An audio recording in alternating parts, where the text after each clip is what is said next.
Como cada domingo quiero empezar con una porción de la Escritura que nos va metiendo a este ambiente espiritual para poder escuchar la voz de Dios.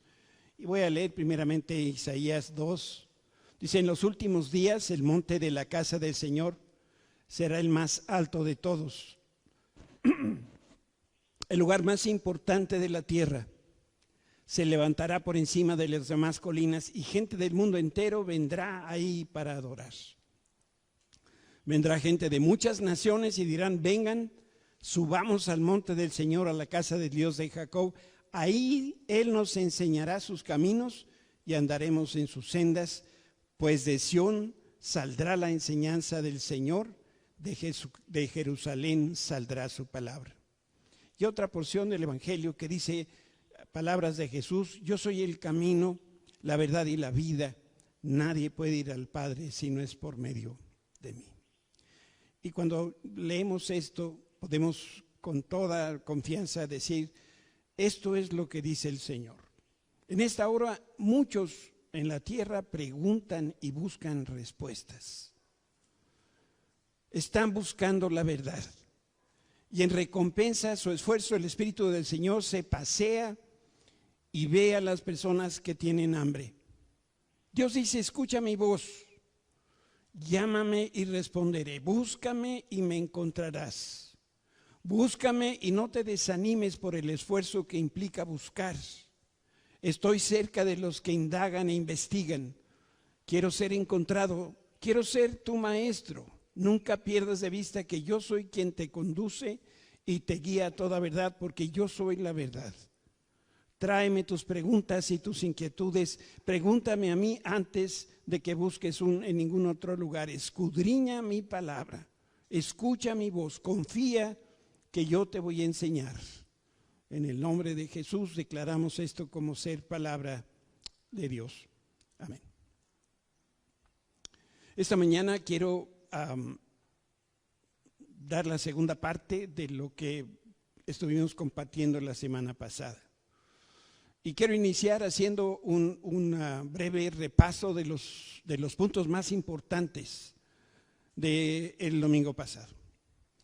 Y en pocas palabras, el deseo de Dios es que tú y yo grabemos un pensamiento en nuestro corazón, especialmente en este tiempo de pandemia. Debemos sembrar en escasez. Nosotros que creemos en Jesucristo, somos ciudadanos del reino celestial. Nos estamos enfrentando en situaciones, estamos teniendo que ver problemas y resolverlos, pero siguiendo las reglas de Dios, no las reglas del mundo. Significa que los factores económicos, la política, la salud, cualquier circunstancia adversa que tú y yo estuviéramos pasando, no nos debería afectar de una manera tan grave. Pero en la práctica sí nos está pasando, entre otras porque somos humanos, somos limitados. Y si nosotros queremos salir bien librados de la pandemia, tenemos que reconocer la realidad con los ojos naturales. No podemos cegarnos a eso. La cosa está complicada. Todos lo experimentamos todos los días. Pero al mismo tiempo, Dios quiere mostrarnos su realidad. ¿Y cómo es posible que estas dos cosas se den en un balance? Bueno, por eso tomamos un pasaje de la Escritura que dice lo siguiente, está en Génesis: un hambre terrible azotó la tierra, como había ocurrido antes en el tiempo de Abraham. Así que Isaac se trasladó a Gerar, donde vivía Abimelec, el rey de los filisteos. Y el Señor se le apareció a Isaac y le dijo: no desciendas a Egipto, sino haz lo que yo te digo. Tomé como base este pasaje porque, igual que nosotros, a Isaac se la empezó a ver bien dura. Y Dios le dijo: ve y quédate donde estás. ¿Por qué? Porque la tendencia humana es a correr, a ir a algún lugar donde nosotros creemos que esa es la solución. Y Isaac quería ir a Egipto. Él estaba en la parte más al sur del territorio donde lo ocupaban los israelitas, y le quedaba muy cerquita el vecino de Egipto, como a nosotros nos queda muy cerquita el vecino del norte. ¿Cuántos paisanos nuestros no habrán querido ir del otro lado de la frontera para poder resolver la situación económica? Y cada vez que vamos para Egipto, vamos a donde Dios no quiere que vayamos. ¿Por qué? Porque Egipto en la Escritura es un símbolo que representa un sistema, el sistema del mundo, que no es lo mismo que el sistema de Dios. Entonces Dios le dijo a Isaac lo siguiente: habita aquí como extranjero, aquí en Gerar, y yo voy a estar contigo y te voy a bendecir. Yo con estas palabras confirmo que te daré todas las tierras a ti y a tu descendencia, tal como se lo prometí solemnemente a Abraham, tu papá. Haré que tus descendientes sean tan numerosos como las estrellas de los cielos, y les daré todas estas tierras, y mediante tu descendencia todas las naciones de la tierra serán bendecidas. Y dice la Biblia que entonces Isaac se quedó en Gerar, obedeció la voz de Dios. Y cuando Dios le dijo, quédate ahí en Gerar, Dios le estaba dando un propósito. Nosotros tenemos un propósito en la pandemia. Nosotros tenemos un propósito al estar justamente ahí donde estamos. La cosa no es correr, la cosa es ver qué es lo que Dios quiere hacer ahora cuando nosotros estamos viendo la situación compleja. Bueno, se veía en ese lugar donde las condiciones se estaban deteriorando, hubo escasez en la región donde habitaba Isaac, aumentó el hambre, Isaac sintió miedo, consideró bajar a Egipto, estaba dispuesto a correr a donde tenía que ir.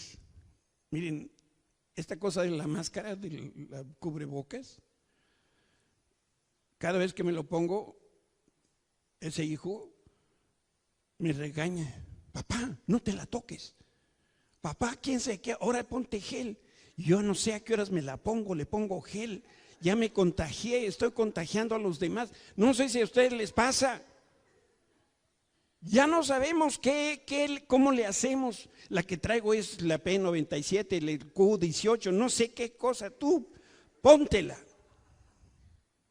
Bueno, lo que pasa es que estas cosas no son totalmente desconocidas, no sabemos qué hacer en esta realidad.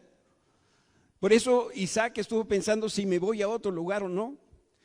Tan estaba aturdido que se le olvidó quién era.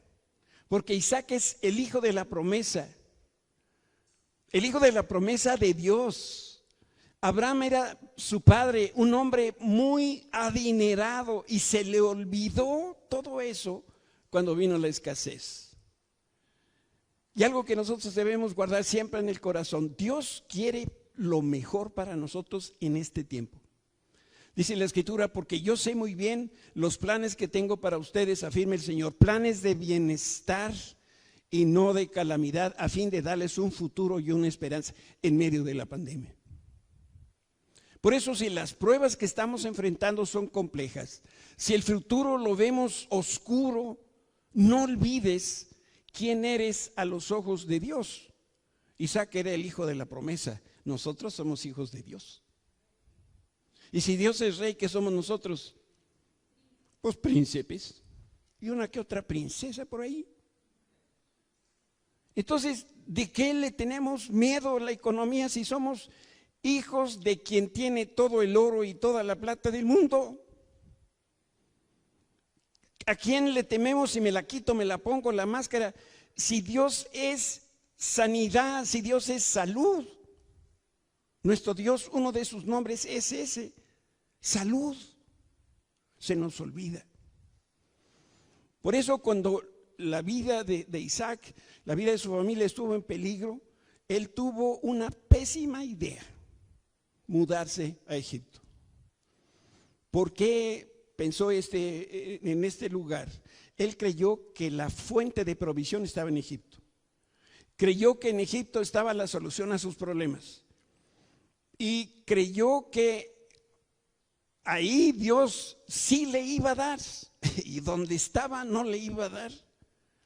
Yo a veces platico con matrimonios que están pasando por situaciones económicas difíciles, y entonces están diciendo, bueno, ¿y si yo trabajo? ¿Y si trabajamos los dos? ¿Y trabajamos todos los hijos? Yo les digo algo muy sencillo, al menos para mí. Si el esposo gana 10, la esposa gana 10, y tienen 2 hijos de a 10 y 10, ¿no le podrá dar Dios 40 al papá? O sea, Dios sí puede dar 10, 10, 10, 10, pero no puede dar 40 a uno, y los otros se quedan en su casa y hacen lo que tienen que hacer. Se nos olvida el poder que Dios tiene. Por eso, sin importar la gravedad de los problemas o de la crisis en la que nosotros nos encontramos ahora por la pandemia, sin importar la economía que está deprimida, no olvides en ningún momento quién eres. Y esto va a ser siempre una tentación, y en especial cuando la prueba la sentimos como ese fuego que cada vez se hace más intenso. Dios se dio cuenta que Isaac buscaba una respuesta a sus dificultades, pero lo estaba buscando en el lugar equivocado. Lo peor que tú y yo podemos hacer en este tiempo, yo no sé cuánto va a durar la pandemia, y no me refiero a que andemos con máscara, pero las consecuencias económicas, políticas y demás de esta pandemia pudiera llevarnos varios años. Entonces, ¿qué vamos a hacer? Los que tienen planes de matrimonio, ¿qué van a hacer? ¿Se van a esperar 2 años más? Pues eso, ¿cómo ven? Y si se complican las cosas los siguientes 2 años, ¿qué van a hacer? Pues con todo hay problemas, ¿verdad? Tenemos que confiar en el Señor. Pues sí, unos se casaron de una manera muy especial ahora en este tiempo de pandemia, pero se trata de tener esto en consideración y no correr, porque hay 2 razones para no correr. Una, porque no hay motivo para correr. Dice la Escritura que mayor es el que está en nosotros, que es el Espíritu Santo, que Satanás que está en el mundo. Y la segunda razón, no hay que correr porque no hay para dónde. ¿En qué lugar del mundo no hay pandemia? Díganme, en ningún lado. Si hubiera otro planeta donde pudiéramos ir, a lo mejor sí, pero vivimos todos en un mismo planeta. Algunos investigadores le han llamado esto que vivimos en una villa, en un pueblo, nada más que es global. Cuando Dios le habló a Isaac, hizo 3 cosas. La primera es que le dijo, quédate ahí, no te muevas. Isaac obedeció. Por eso leímos que entonces Isaac se quedó en Gerar, ahí se quedó a habitar. Aquí estamos en nuestra ciudad, en nuestra familia, en nuestro trabajo, y Dios dice, no te vayas a mover de donde estás, a menos que Dios te lo indique. Si Dios quiere que cambies de trabajo, te va a decir con toda claridad a dónde, cuándo y cómo. Pero si vas a cambiar porque sientes que la cosa como que se complica y no va a alcanzar, y se oyen rumores de recorte de personal y no sé qué, y algunos ya están buscando por otro lado y mandando currículums y no sé cuánta cosa. Cuando Dios te diga que te mueves, te mueves. La segunda cosa que hizo Isaac fue que trabajó en lo que Dios le había dado. Por eso dice la Escritura que cuando Isaac sembró sus cultivos ese año, cosechó 100 veces más grano que el que había plantado aquel año. ¿Por qué? Porque el Señor lo bendijo. Las matemáticas de Dios no son las nuestras. No había semillas, no había agua, no había muchas cosas. No era posible que la tierra produjera, y Dios, para este hombre que obedeció y sembró y trabajó, por cada semilla sembrada recogió 100. Entonces, Isaac no solamente se quedó donde tenía que estar, sino que ahí mismo trabajó, sembró y cosechó en escasez. Y la Escritura también afirma que cuando se cierra una puerta, se abre otra mejor. Pero cuando Dios abre otra puerta mejor es para trabajar. Si estás esperando que te herede algún tío rico, pues espero que tengas el tío rico, porque si no, no vas a heredar nada. Lo que sí te puedo decir es que si Dios obedeces a lo que Él nos está diciendo, Dios te va a abrir puertas donde no te lo imaginas. ¿Para qué? Díganme ustedes, ¿para qué? Para trabajar. ¿Alguna vez han pensado por qué tenemos 20 dedos? Bueno, yo al menos tengo 10 aquí y 10 abajo que ustedes no ven. Y los 20 nos sirven para trabajar. Si Dios hubiera querido que estuviéramos sentados, nos da muñones. No, ¿para qué íbamos a necesitar los dedos? Pero Dios sabe, tiene en sus manos el poder. Y nuestra responsabilidad es trabajar, les decía el domingo pasado, como si el trabajo se fuera a pasar de moda. Déjenme leerles lo que dice el profeta Isaías. Yo soy el Señor que abrió un camino a través de las aguas e hizo una senda seca a través del mar para que el pueblo de Israel caminara. Y caminar es sinónimo de trabajar. Cuando se abre una puerta nueva, se abre un camino nuevo, es para trabajar. Y dice el Señor a través de Isaías, yo estoy a punto de hacer algo nuevo. Mira, ya he comenzado, ¿no lo ves? Haré un camino a través del desierto. Crearé ríos en la tierra árida y baldía. Sí, haré ríos en la tierra para que mi pueblo escogido pueda reflejarse. Si nosotros escondemos la cabeza como el avestruz para no enfrentar esta nueva realidad, y si además nosotros corremos de los problemas, entonces nunca vamos a cosechar esa providencia, esa provisión de Dios para nuestra vida. Es correcto si tú tienes temor hacia el futuro. Está bien si tú te sientes derrotado antes de empezar una nueva realidad, pero graba en tu corazón que lo que Dios quiere más de ti en este tiempo es que trabajes. Y que trabajes, y que trabajes. ¿Dónde? Donde Dios te puso. Donde escasean los trabajos, un patrón se va a fijar en un empleado trabajador, en un trabajador eficaz, uno que es capaz de producir el doble que cualquier otro de los empleados. Ahí se quedó Isaac, sembró en escasez. Y dice la Biblia que cosechó al 100 por 1. Y de aquí vamos a la segunda parte de la plática. La tercera cosa que hizo Abraham fue volver a abrir los pozos de Abraham. Esto es bien importante. ¿Por qué hubo tanta hambre en los días de Isaac? Y la respuesta es muy sencilla, no había agua. Y sin agua pues no había cultivos. Por eso lo tercero que hizo Isaac fue abrir pozos. Pero fíjese qué interesante, dice la Biblia que abrió los pozos de Abraham. Vamos a leer este pasaje, a lo mejor me pueden bajar un poquito el texto, por favor. Dice, también reabrió los pozos que su padre Abraham había cavado.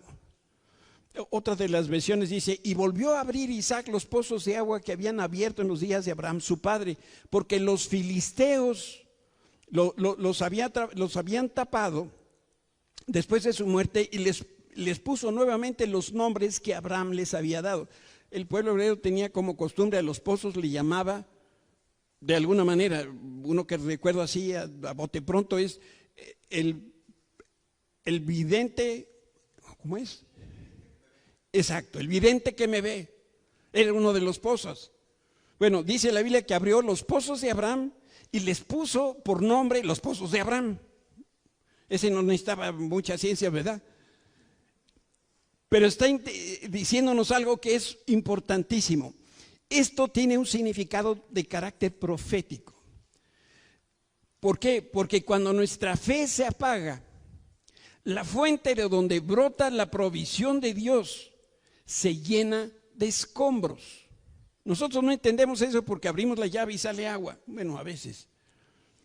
Y si no, le abres a la pipa. Pero finalmente en aquella región tenía que ser los pozos de agua. Y si se cierra el flujo de agua viva, porque los pozos hablan de que abajo hay una corriente, esa agua viva entonces se seca y en consecuencia viene el hambre, viene la sed y viene la muerte. Y en los días de Isaac, los filisteos, que fueron ese pueblo que siempre estuvo peleando en contra de los hebreos, cegaron o taparon el manantial de Abraham por razones estratégicas. ¿Por qué? Porque era una táctica de guerra. Era una manera efectiva de destruir la vida de su oponente. Y el razonamiento que tenían los que hacían tal cosa era que nadie puede vivir sin agua. Entonces se convertía en una táctica de guerra. Y debemos tener presente que Abraham es un tipo, es un símbolo de la fe. Y la Escritura lo identifica como el padre de la fe. Y cuando le falta la fe, todo se seca. Dice la Biblia que sin fe es imposible agradar a Dios. Todo lo que nosotros hacemos, lo hacemos con fe. ¿Qué hacen ustedes cuando llegan a un edificio, cuando hay un elevador? ¿Le punchan? ¿No? ¿Y qué pasa? ¿Cómo? Se abre. Y tú vas al piso 8 y ¿dónde le punchas? Al 8. ¿Y a qué sigue? Se cierra. Y luego vas para arriba. ¿A qué piso? Al 8. Nadie se pregunta, ¿se abrirá en el 6? No, tengo la fe que si yo le apachurro el 8, va a abrirse en el 8. Yo necesito la fe para todo lo que hago. Donde no hay fe, no hay vida. Por eso Isaac volvió a abrir los pozos de Abraham, su papá. Y lo que tú y yo tenemos que entender aquí es que volver a abrir los pozos de la fe que se taparon porque nos descuidamos o porque nosotros nos hemos apartado del Señor y a veces nuestra fe está cegada, está tapada. Eso es lo que estaba pasando a Isaac y por eso Dios indica lo que tiene que hacer. ¿Y qué debemos hacer también? Regresar al fundamento de nuestra fe, que es Jesucristo. Eso significa abrir de nuevo los pozos de Abraham.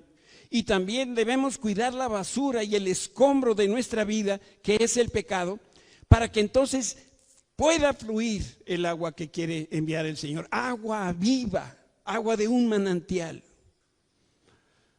¿Cómo es que yo puedo abrir los pozos de Abraham? ¿Cómo traigo esta enseñanza a mi vida? Si nosotros reconocemos haber tomado una mala decisión, lo que tenemos que hacer es regresar al punto donde fallamos, arrepentirnos, pedirle perdón a Dios, restituir el daño si le hemos causado un daño a otra persona y caminar por el camino correcto.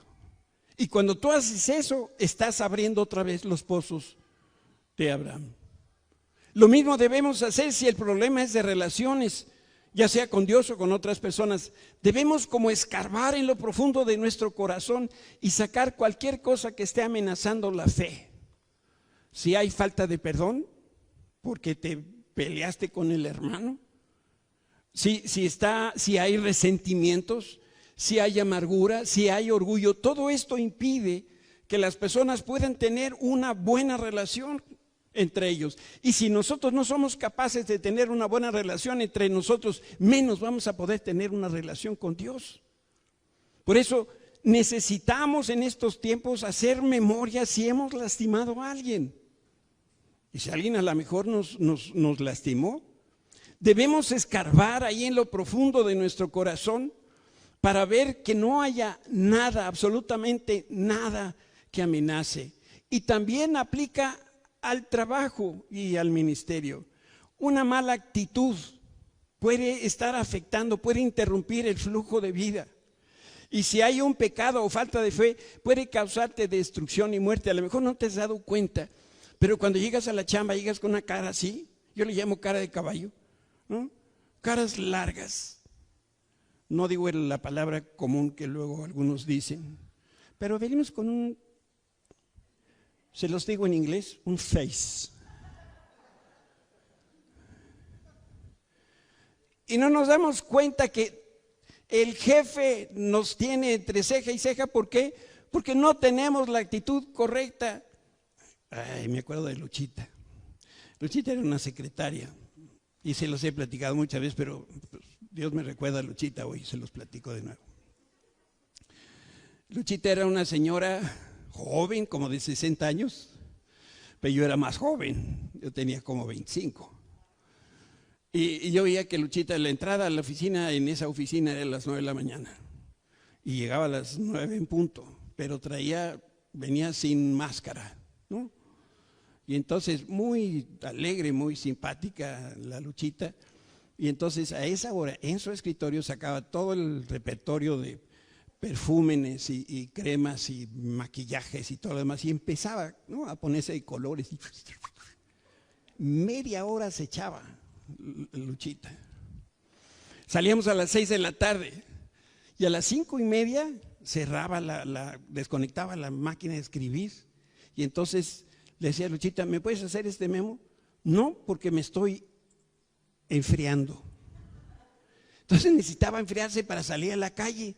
Entonces con media hora de anticipación. Entonces le volaba en la práctica 1 hora a la chamba. Con esa actitud te van a correr. Necesitamos en este tiempo demostrar todos los talentos que Dios nos ha dado, que somos empleados o trabajadores fieles haciendo lo mejor. Y finalmente también debemos buscar que el Espíritu Santo vuelva a correr, como hoy hemos cantado con el grupo de alabanza. Miren lo que dice la Escritura: el que cree en mí, como dice la Escritura, de su interior, de su corazón, van a correr ríos de agua viva. Los principios de Dios nunca cambian. Pues ahora que está el grupo de alabanza, ¿por qué no me acompañan por acá arriba?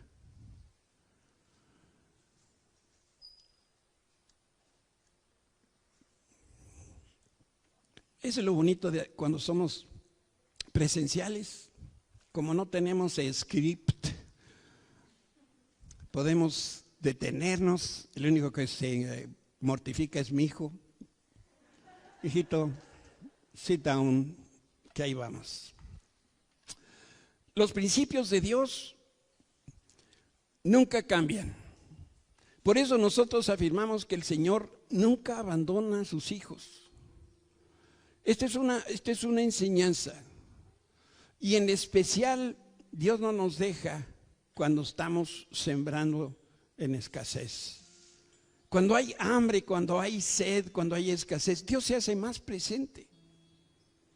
Yo no sé si tú recuerdas la viuda que le dio de comer a Elías, el profeta. Ella hizo exactamente lo mismo que Isaac. Ella sembró en escasez.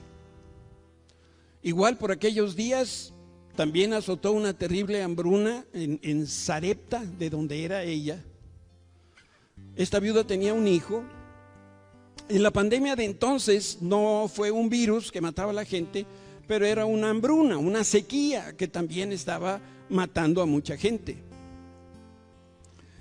Y estando en esa condición de escasez extrema, el profeta se acercó a la mujer y se enteró que lo único que tenía esta mujer para comer era un poco de harina y aceite. Eso era todo lo que había en la cena. Con esa cantidad de alimento, lo único que podía hacer era hornear una pieza de pan. Pero no vayas tú a creer que era un bolillote como de 50 pesos. El pan hebreo era una tortilla sin levadura. Miren, con eso iba a comer ella y su hijo, y ella creía que una vez que comieran eso, se morían. En ese momento, Elías hizo una propuesta bien arrojada. Fíjense, le pidió que horneara la última pieza de pan y que se la diera a él. Esto que estaba haciendo Elías venía por instrucción de Dios. No crean que fue su propia voluntad. Estaba siguiendo lo que Dios le decía. Y se necesita mucho valor y también mucha fe para decir lo que dijo Elías. Él sabía que si la viuda obedecía, si era generosa con otra persona en necesidad, es lo mismo que sembrar en escasez, entonces Dios la iba a recompensar. Hay algo que nosotros debemos entender. La riqueza está perfectamente ligada con el hecho de dar. Yo sostengo, aunque no tengo manera de probarlo, que hay una vena que sale del cerebro, pasa por el corazón y luego quién sabe cómo. No vayan a creer que es otra cosa. Aquí está la cartera y se conecta con la cartera. Ay, conozco gente que es capaz de dar a la esposa y a los hijos, pero no abre la cartera. Conozco personas que en la mañana agarran un puñado de alacranes. Bueno, primero echan el dinero en la bolsa y luego le echan los alacranes encima. Incapaces de meter la mano para sacar un solo centavo. Eso no es sembrar en escasez. La viuda efectivamente horneó el pan. Elías se lo comió hasta la última migaja que le quedaba en los bigotes. Después de comer, Elías le dijo: ahora quiero que revises nuevamente tu alacena y dime cuánta harina hay. La mujer fue, checó y regresó con el profeta. Y esto es lo que dice la Biblia. Y la harina de la tinaja no escaseó, ni el aceite de la vasija menguó, conforme la palabra que Jehová había dicho por Elías. Y me gusta esta traducción, que es la traducción viviente. Siempre había suficiente harina y aceite de oliva en los recipientes, tal como el Señor lo había prometido por medio de Elías. Dios le regresó a la viuda iba a decir una tinaja. No le regresó una tinaja llena de harina. Tampoco le regresó un barril lleno de harina, ni un silo lleno de harina. ¿Qué pasó?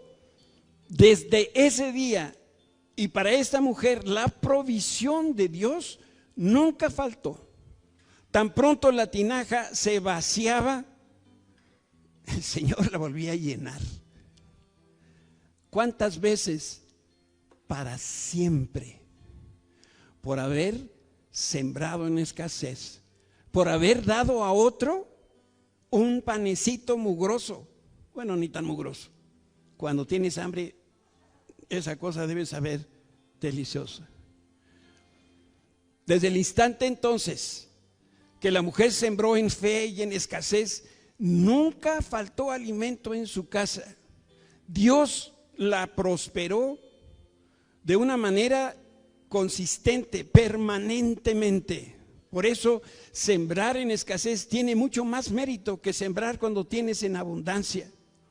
Cuando nosotros sembramos fielmente en el reino de Dios, especialmente cuando estamos en medio de circunstancias adversas, el Señor nos prospera y nos da de su provisión sostenida, como lo hizo con esta viuda. ¿Por qué? Porque Dios sabe que para dar en escasez estoy dando de sacrificio. Me está costando, porque me estoy literalmente quitando el bocado de pan para dárselo a otra persona. Te pregunto, ¿te gustaría prosperar y continuar prosperando hasta convertirte en el hombre o la mujer más próspero? Bueno, como hemos aprendido, permanece donde estás, ahí donde el Señor te insertó. No renuncies, no cambies a menos que Dios te lo indique con toda claridad. Siembra en escasez. Quiero que por un momento me hagas el favor de cerrar tus ojos. Y lo pido para que no te distraigas con absolutamente nada de lo que pase atrás o pase en medio. Si tú estás empantanado en el área de las relaciones personales, siembra tiempo, amor desinteresado, constancia, cultiva amistades. Si quieres encontrar a la esposa o el esposo que Dios te escogió, siembra confianza en el Señor y Él te la va a traer o Él te lo va a traer. Si tu matrimonio está en terapia intensiva o de plano ya está en fase terminal, muere a ti mismo. Siembra sumisión y amor incondicional. Si tienes problemas con tus padres o con tus hijos, siembra obediencia, siembra honra. Si Oasis o el pastor de Oasis no te convencen, si estás pensando en cambiar de iglesia, siembra tus talentos y sirve a Dios y a tus hermanos en la fe. Sirve a tu pastor.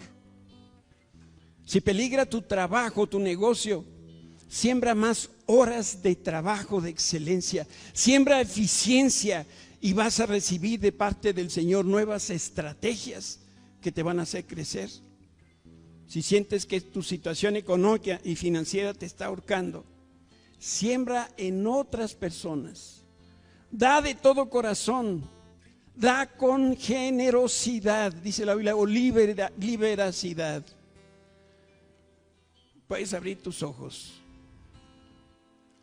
Te quiero decir algo, a Dios nunca le vamos a ganar a dar. Dice la Escritura, den a otros y Dios les va a dar. Piensen en la figura del mercado y ustedes están comprando semillas y dice el Señor, te voy a dar una bolsa, una medida buena. Tú vas a pedir 1 kilo de lenteja, viene el kilo de lenteja que Dios te da, te lo va a dar en una bolsa. Va a ser una medida apretada, aquí está el kilo y Dios le hace así.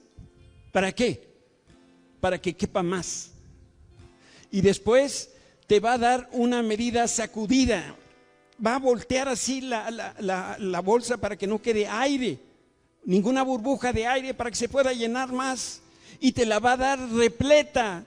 Resulta que no es 1 kilo, que es mucho más que 1 kilo. Con la misma medida que aunque ustedes dan a otros, Dios se las devolverá a ustedes.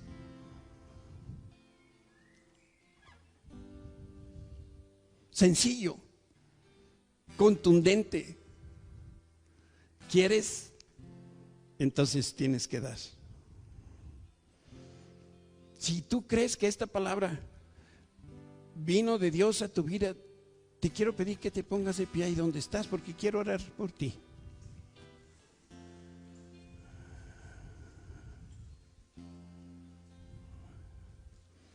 Y quiero retarte esta mañana a que seas una persona generosa. No sé dónde vas a comer hoy. No me ha llegado la invitación. Pero invita a alguien a comer. Alguien que no habías pensado, invítalo a comer. Y se va a extrañar, ¿por qué me estás invitando? Y le vas a decir, es que Dios me dijo que te invitara a comer.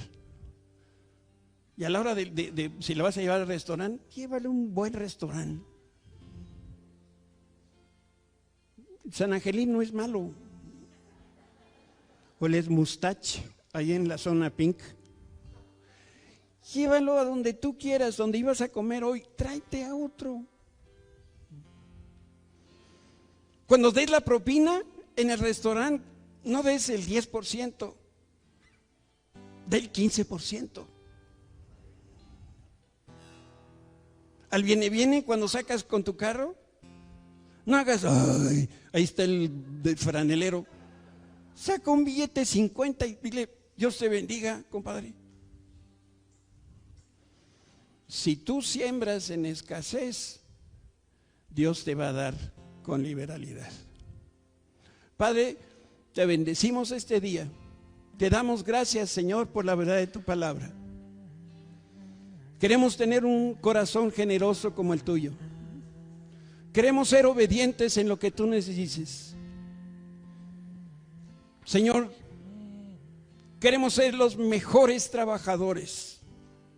Como dices en tu palabra, obreros calificados, no gerentes generales, obreros, pero calificados. bien hechos, para que nuestras autoridades laborales puedan ver en nosotros empleados con alto rendimiento, productivos, que llegamos antes de la hora contratada y salimos después de la hora contratada, que lo hacemos con gozo, que lo hacemos con amor, porque lo hacemos para ti, Señor, con toda excelencia. Enséñanos a dar, Señor, de lo que tenemos. Si tenemos mucho, damos mucho. Creemos que tus bendiciones nos van a alcanzar. Y pronto estaremos oyendo testimonios de cómo muchas personas, por la verdad de tu palabra, cambiaron su corazón y tú los prosperaste y los seguirás prosperando. En el nombre de Cristo Jesús. Amén.